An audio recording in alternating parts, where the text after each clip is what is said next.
নমস্কার। আজকের topic Angel number. Angel number 1111 আমরা কেন দেখি, কী বা তার মানে? অ্যাঞ্জেল নাম্বার 1111 মানে হলো 1 নাম্বার, নিউ বিগিনিং বা নতুন করে শুরু করা।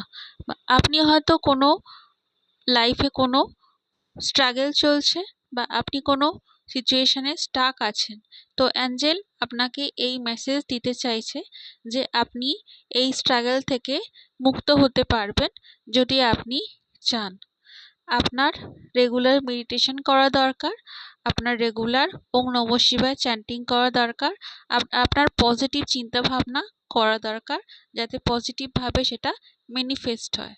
আপনি যখনই আপনার মোবাইলে এই স্ক্রিনে বা অন্য যে কোনো জায়গা থেকে আপনি এই নাম্বার 1111 দেখতে পাবেন, আপনি সবসময় ওম নমঃ শিবায় চ্যান্টিং করুন।